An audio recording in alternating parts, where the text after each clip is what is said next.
My true story from Georgia. My son said, "We're keeping it small. Please don't come to the baby shower," but I was the one who paid for everything, so I took it all back. I was walking down the hallway of my son's house, carrying a basket of freshly folded baby onesies, soft cotton, pale yellow, still warm from the dryer, when I heard laughter coming from the guest bedroom. The door was cracked slightly, and I paused, intending to knock. Then I heard my name. That mom, she doesn't match the aesthetic. That was his voice. My son. The baby I raised on coupons and lullabies. The one I stayed up all night with when he had the flu. The one I worked 3 jobs for when his father left before the ink dried on our mortgage. His wife's voice followed, high and smooth like syrup on glass. "We love her, but it's a very curated event. Pastels, greenery. Not her, knitted look. Everything she owns is either floral or beige. The photographer will quit on the spot." They laughed, all 3 of them. My son, his wife, and her mother, who had only been in our lives for 3 years, but now stood in my place like she'd always belonged there. Then came the one that did it.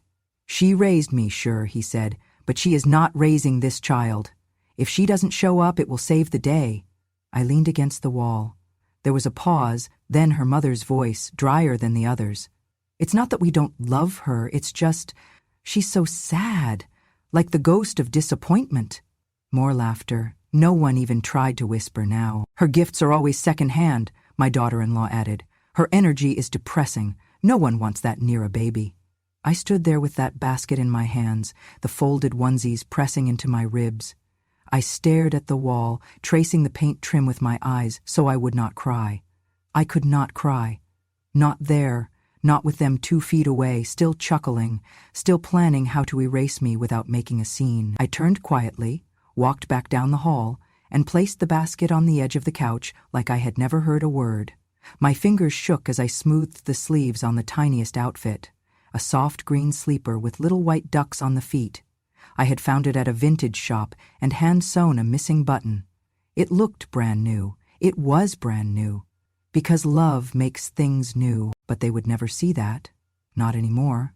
I sat for a long time in that room, listening to the laughter drift through the vents, letting every word etch itself into my spine. I had paid for everything.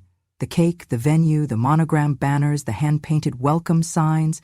I had spent hours coordinating with vendors, driving across town for centerpieces, writing checks with my name on them while they sent digital RSVPs with hers. And now, I was a ghost of disappointment.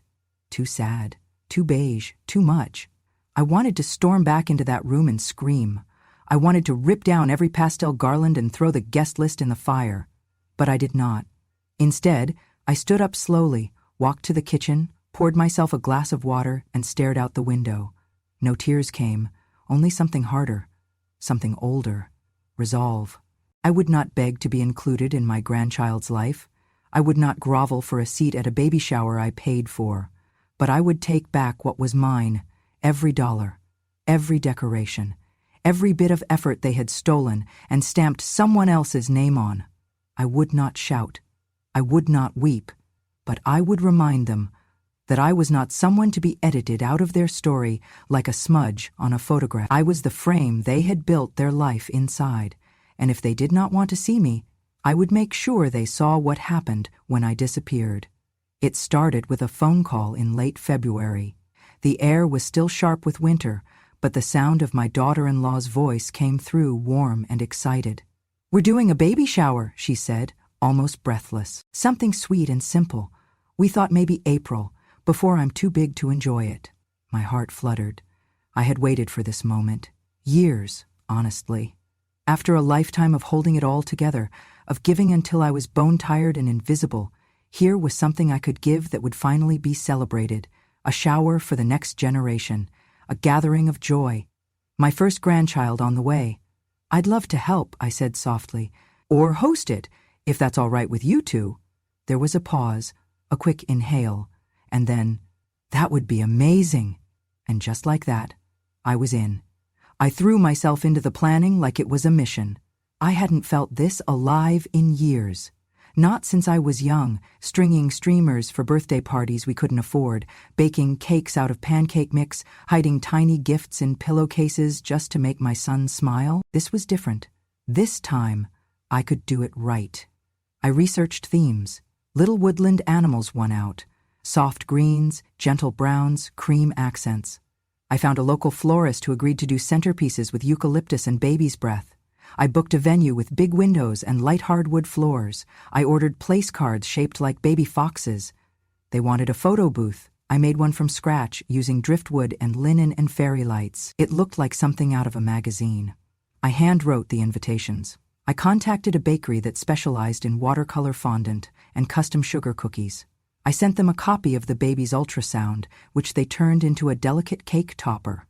Edible, but I knew no one would dare bite it. It was too perfect. I even embroidered tiny linen napkins with the baby's initials, L.R. For Liam Edward or Lily Elaine, they hadn't decided yet, but either way, it felt real. The registry was modest, so I added my own extras, a top-tier stroller, a handmade bassinet from a Vermont craftsman. I found an antique glider rocker and reupholstered it myself in sage velvet. My fingers ached for days, but I didn't care. Every time I signed a check, I smiled. This wasn't a sacrifice, it was a joy. It was a privilege to pour myself into this. I called vendors in the morning and painted signs in the evening. I made spreadsheets. I packed boxes. I sewed bunting by hand. I even learned how to use Canva just to design the welcome board. Every night before bed, I whispered a little prayer over the folded list on my nightstand. Let this be beautiful. Let them feel loved. I imagined their faces walking into that room, wide with wonder, overcome with gratitude. I imagined my son pulling me into a hug and saying, "You did this for us." I imagined my daughter-in-law actually looking me in the eye for once, maybe even smiling like she meant it. I counted down the days. 30, 21, 15. I made a little countdown calendar in my kitchen, tearing off the pages like an excited child before Christmas. Every box that arrived, I opened with reverence. The ribbon, the tiny socks, the wooden toys with the smooth edges. I laid them all out on my dining room table just to admire how much love could be bought and wrapped when it came from the right place. And it was love, even if they never saw it that way, even if they thought I was too much or too involved or trying to control things. That wasn't it at all. I just wanted to be part of something that mattered, to give what I never had when I was their age, to make them feel safe and seen and celebrated. And yes, maybe, just maybe, I wanted to matter too. I wanted them to know I was still here, still capable, still full of love, still part of the story. I had no intention of stealing the spotlight. I didn't want a seat at the center table or to give a speech. I just wanted to be in the room when the people I loved most stepped into something beautiful and knew, deep in their bones, that someone had done this for them. Because that's what mothers do. We build things we never get credit for. We stitch joy into napkins and hold it in our hands until it aches. We give, not for recognition, but because it's the only language we know. And for a brief window of time, I believed, truly, that this time it would be different, that they would see me, that they would smile and say, "She made this," not for attention, not for herself, just because she loves us. But now I knew. They never saw me. They only saw the aesthetic, and apparently I did not match. The call came 2 weeks before the baby shower. I was in the middle of wrapping individual lavender sachets in pale green tissue paper, little thank you gifts for the guests. The kind of detail people might overlook, but not me. I wanted everything to feel intentional, like love. The phone buzzed on the counter. My son's name lit up the screen. I smiled, wiped my hands on my apron, picked it up. "Hey, sweetheart," I said. There was a pause, a breath.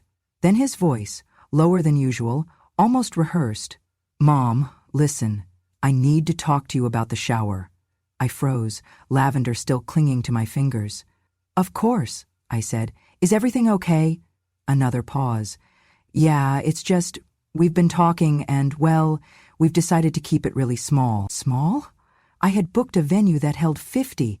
I thought it already was small, I said, trying to keep my voice light. "Yeah, but even smaller, more intimate. Just close friends, mostly from Hannah's side, her college friends, some of her mom's circle, you know." I felt the first tremor then. "So, should I adjust the guest list or—" "No, Mom, that's the thing. I think maybe it's better if you don't come." I didn't speak. I couldn't. You'll throw off the vibe, he added quietly. Like I was a bad ingredient in a perfect recipe. I'll throw off the vibe, I repeated. He rushed to explain. It's not personal, okay? It's just you have a lot of presence, you're kind of intense, and the energy we're going for is super calm, earthy, soft. You know, pasteli. I had just finished hand-tying pastel green ribbons around the sachets. We love you, he said quickly, like a script. And we're so grateful for everything you've done. Seriously. You've been incredible. It's just, for this one thing, we're asking you to step back. I still couldn't speak.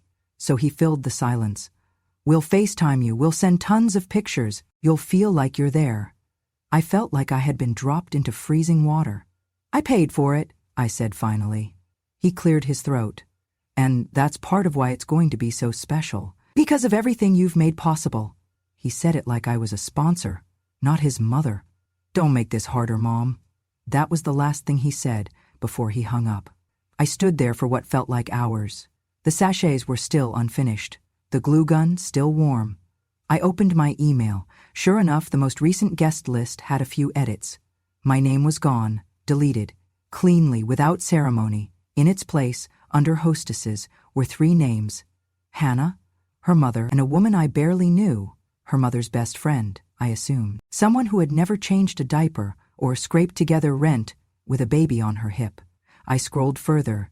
There was a new floral order, same budget, same color scheme. But the note now read, kindly credit design inspiration to Donna R. and Melissa L. Donna, the mother-in-law, Melissa, her friend. I went to the shared photo album we had been using for planning. My folder had been removed. The images I had uploaded, my calligraphy samples, the fabric swatches, the handmade baby banner, gone in their place. Pinterest boards, white roses, rented antique prams, faux vintage. I was being replaced not just physically, but retroactively, scrubbed from the narrative like a ghost. And worse, everything I had paid for was still there, still happening, still being claimed by someone else. I sat down at the kitchen table, surrounded by ribbon and dried lavender and little green boxes with thank you tags, and I felt it all at once, not just heartbreak, but shame, like I had offered too much of myself, like I had hoped too hard, like I had forgotten the lesson I thought I had already learned 100 times, that in this family, love only had value when it was invisible. I had given them the celebration of their dreams, and now they were packaging it in someone else's name. I felt proud, yes, because it would still be beautiful. I felt humiliated, because I had made it easy to erase me, and above all, I felt rage, a deep, steady flame under the surface. Because it wasn't just about a party, it was about being told after everything that I didn't belong, that I wasn't enough, that I was too real for their curated dream. I looked around at everything I had made, and I knew they didn't deserve it. Not like this. Not without seeing who had put it all together, who had poured themselves into every detail, and they were about to learn. I was not just a name you could delete from a list. The shower happened on a Saturday afternoon in April. The kind of spring day that feels more like summer. Blue skies, light breeze, everything in bloom. I stayed home, not because I had something better to do, but because I had been told not to come. I tried to distract myself. I made tea, I swept the porch, I watered the lavender I had planted in the backyard. But by 2 p.m., I was sitting at my kitchen table, staring at the empty space where the gift baskets had been stacked only a week earlier. Now the house was too quiet, the silence heavy and smug, like it was mocking me. My phone buzzed. Photos. Lots of them. They had created a shared album, and someone had added me to it, either by accident or cruelty. I still don't know. I opened it anyway. The venue looked beautiful. My flowers, my rented chairs, my handmade table runners. The garlands I had ironed myself to keep them from creasing in the spring humidity. The photo booth, exactly as I'd built it. Driftwood, linen, fairy lights, but now adorned with a new sign that read, "A gift from Donna." Donna, my daughter-in-law's mother.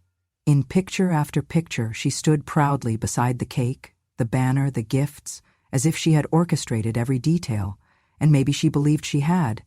Maybe in her world writing a check was vulgar and visibility was everything. Maybe her presence made her the author.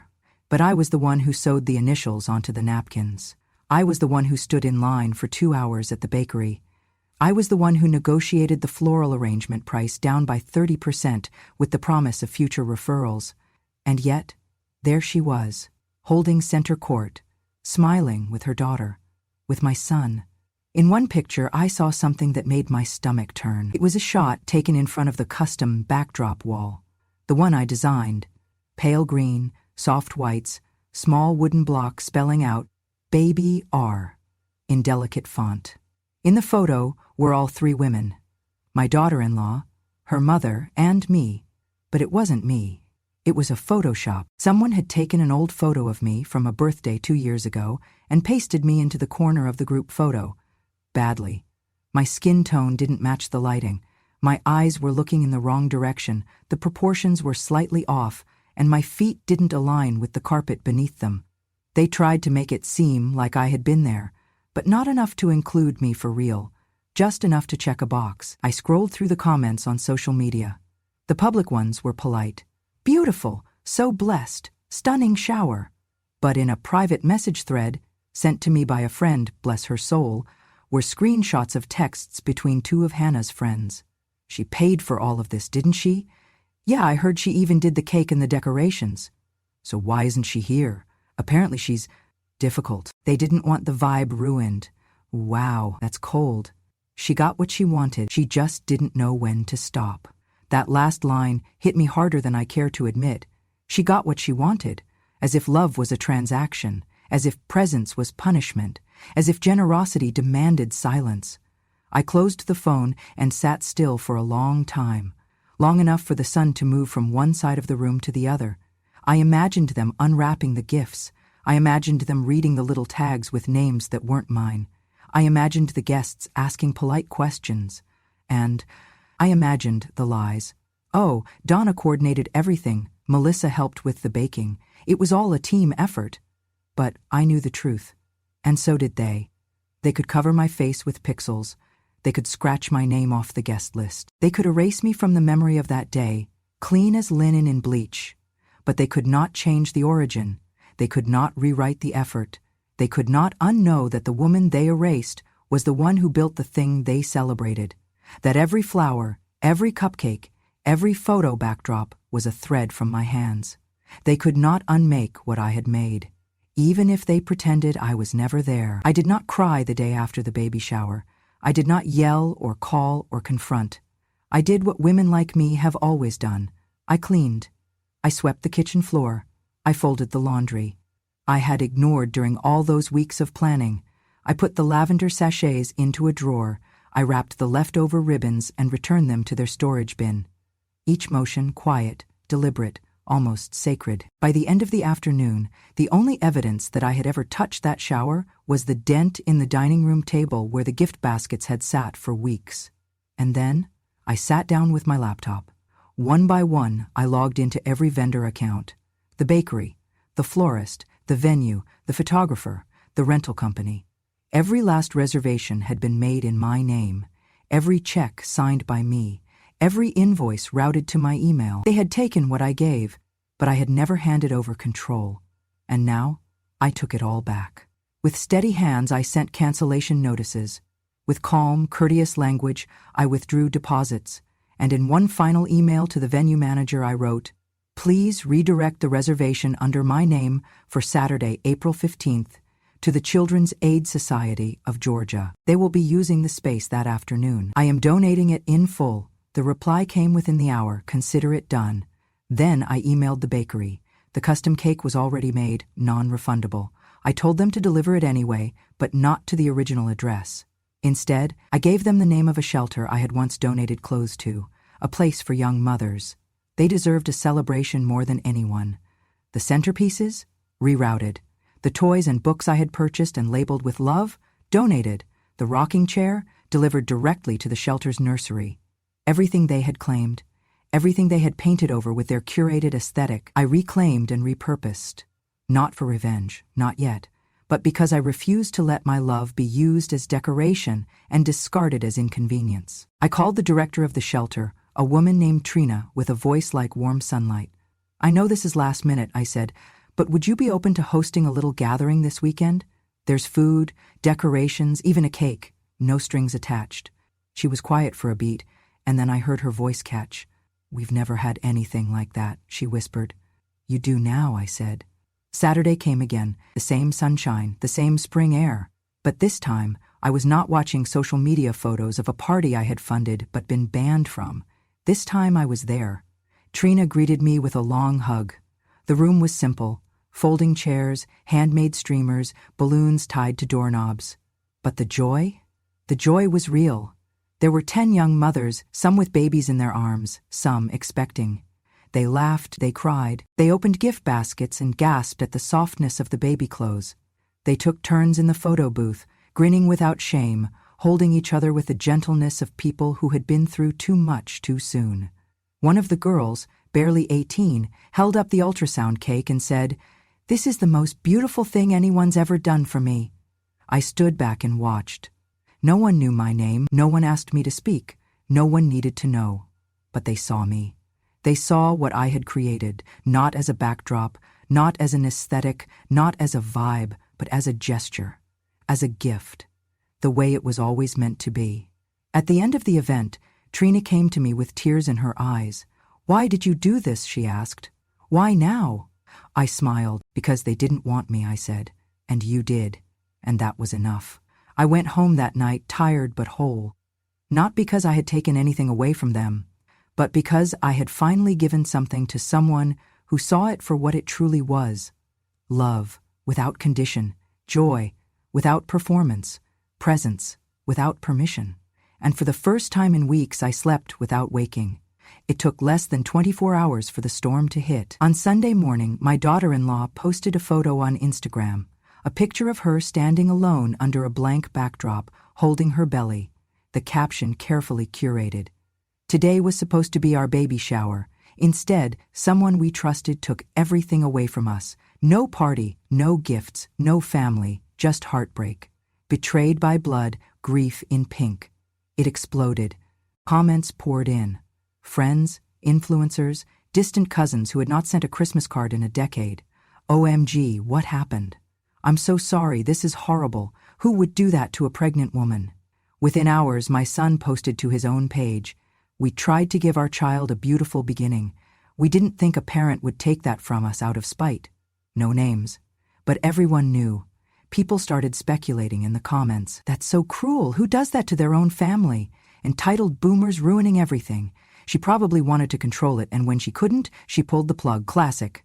It didn't stop there. Screenshots spread across platforms. Reddit threads popped up. Someone tagged a parenting blogger with 500,000 followers who reposted the story with a caption, "If you're lucky enough to be invited to the beginning of a child's life, show up with love, not ego." I watched it all unfold in silence. For once, I didn't feel the urge to explain. But truth, like water, always finds a crack. 3 days later, I released a simple post. No hashtags, no photos, just a scanned PDF of the itemized invoice file, along with a caption that read, "Transparency is not cruelty. Every item, every vendor, every dollar was mine. I simply chose to give it to those who would be grateful. Love, Jane." There it was. Venue, $1,200, 0 cents. Paid by Jane Armitage Cake and Catering, $1,050, 0 cents. Paid by Jane Armitage Florist, $785, 0 cents. Paid by Jane Armitage Decor, Gifts and Favors, $2,643, 75 cents. Paid by Jane Armitage Rocking Chair, handmade, delivered, paid in full, Jane Armitage total, $5,678, 75 cents. The comment section was quiet for the first hour. Then came the shift. "I'm sorry, but if someone paid for my whole shower, I'd thank them, not exclude them." Reading the receipts now, this woman was erased. She didn't steal the event, she reclaimed it. The tide turned. Their narrative fell apart, and not because I screamed louder, but because I documented what they tried to bury. I didn't need to argue, I just showed the truth, and in that truth, I reclaimed not just my role, but my voice. The backlash came quiet at first, just a trickle of raised eyebrows and vague apologies from people who had once rushed to defend my children. Then it turned. The parenting blogger who had shared my daughter-in-law's tearful post issued a correction. After reviewing new information and direct financial documentation, it's clear this story had more than one side. Respect to those who give silently and reclaim loudly. Then came the headlines. Local media got wind of the receipts. The same pastel-filtered family that had once been praised for their inspiring journey to parenthood was now at the center of a controversy titled, "The Grandma They Erased, a Baby Shower Gone Public." Articles recounted the timeline. They quoted both sides. But the public didn't need convincing anymore. They had seen the screenshots. They had read the line items. They had watched a woman get scrubbed from her own generosity and fight back without a single insult. And they chose a side. Clients began backing out of my daughter-in-law's homestaging business. "She manipulates the narrative too much," one review read. "What's curated? And what's just cruelty?" My son, who worked in marketing, lost a brand contract over public trust concerns. No one said it outright, but their image, the golden couple with the boho nursery and the farmhouse chic life, was cracked now. You could see the seams. The curated calm had a rotten core. And I said nothing. I didn't post again, didn't gloat, didn't retaliate. I just watered my lavender, walked my little rescue dog Penny, ate my toast with honey every morning at the same window. I had already had my say.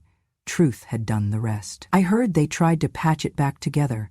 They made statements about misunderstandings and family complexities. They leaned heavily into the baby, but even the baby couldn't fix a lie that large. It followed them, like smoke. Every smile now came with a second glance. I watched from a distance, not with joy exactly, but with peace. For once, I wasn't the one left explaining. I wasn't the one scrubbing shame off my skin. They were, and they did it to themselves. As summer came, I sat on my porch with a cup of tea and reread the notes from the shelter. Dozens of thank you cards from young mothers I'd never met. "You made me feel like I mattered. This is the first time I've ever had a real party. I didn't know people like you existed." That was the legacy I had wanted all along. Not a picture on a backdrop, not a forced smile in a family album, but memory, dignity, a moment someone would carry with them and say, "Someone saw me. Someone showed up." September rolled around. I knew the baby had been born. There was no phone call, no announcement. I found out the same way strangers did, on social media. Perfect lighting, captioned in lowercase. "Welcome Liam Edwards 60's 14 Oz of Love."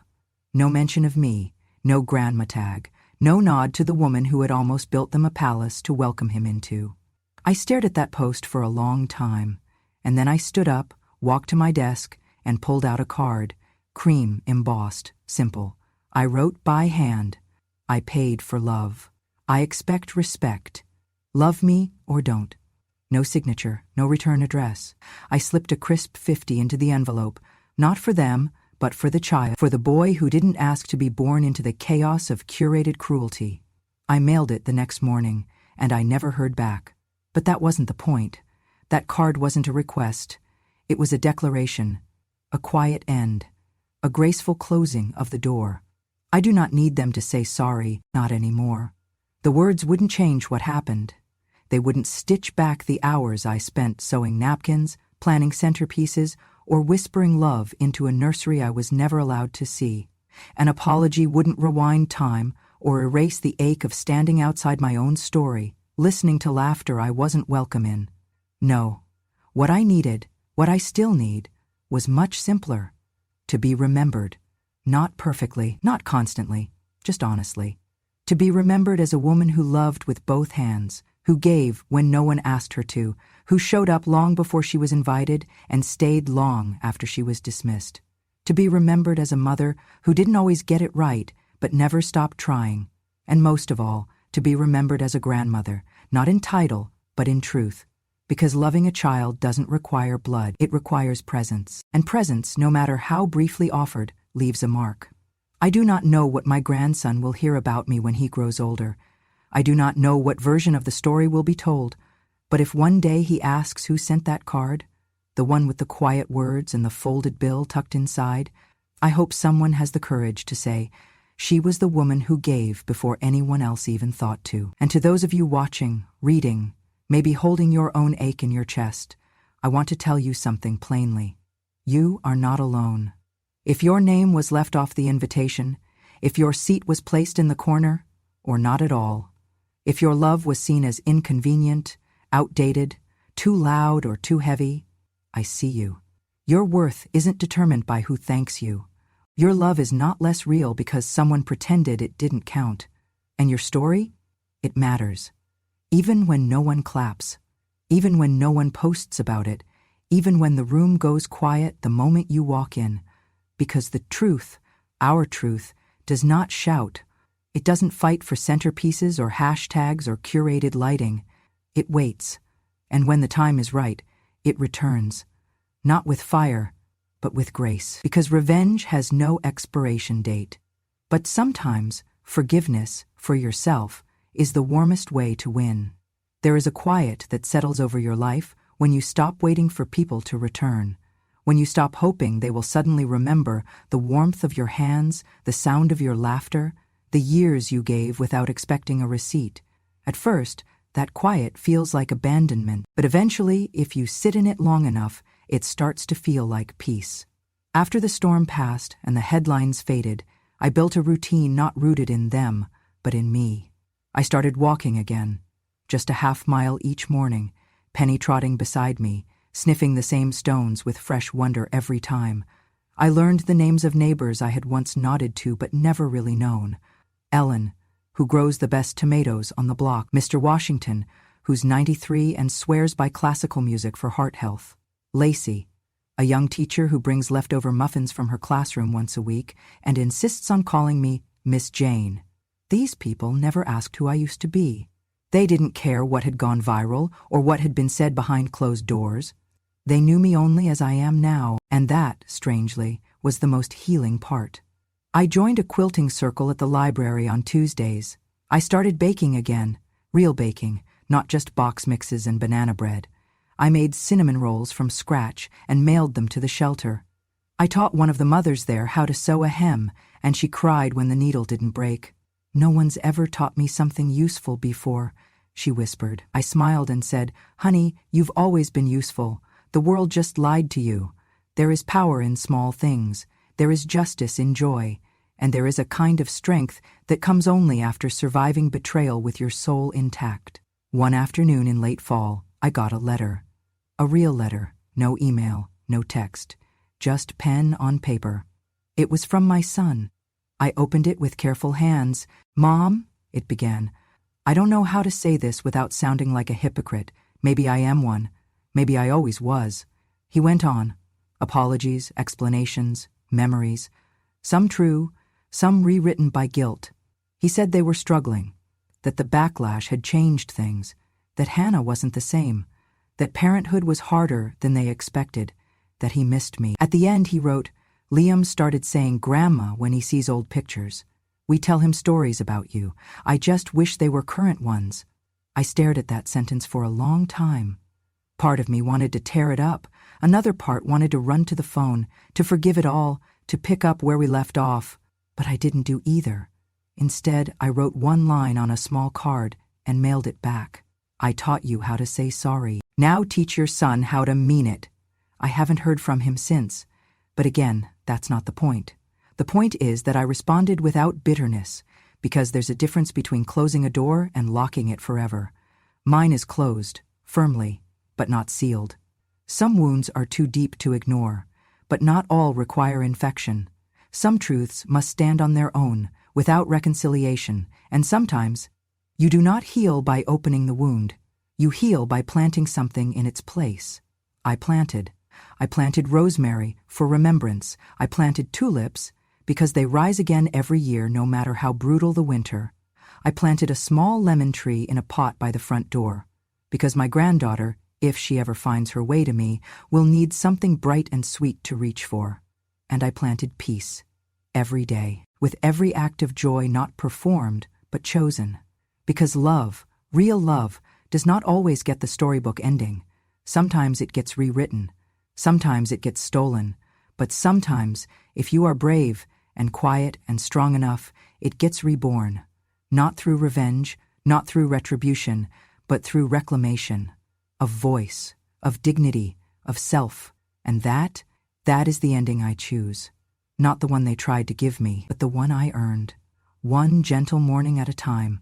If this story stirred something buried deep within your chest, if you've ever stood outside a door you helped build, listening to laughter that forgot your name, then let me tell you, you are not alone.